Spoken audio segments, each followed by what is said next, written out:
Monsters have been recognized throughout history since the earliest days of man's conception.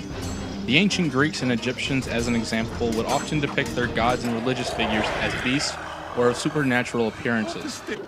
It is natural for man to depict such an awesome creature in grotesque forms, to separate the boundaries between man and animal. Likewise, monsters have grown popular in recent times through their depictions in literature and cinema.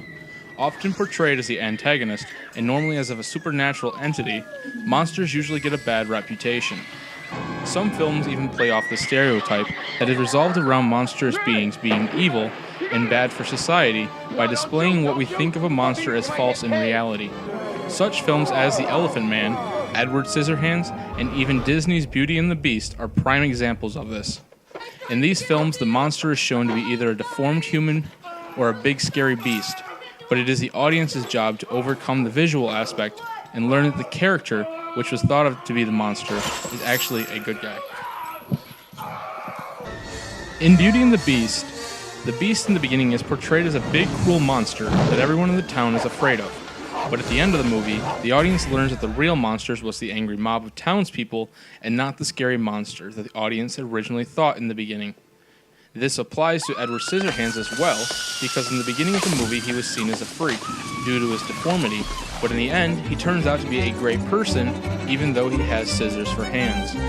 And again, this theory works in the movie Elephant Man. In this movie, a man with an enlarged head is thrown into a cage as a sideshow act.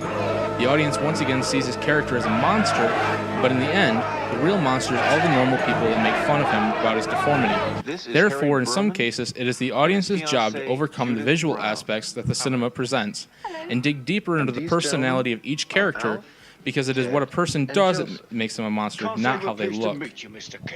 As the old saying goes, don't judge a book by its cover.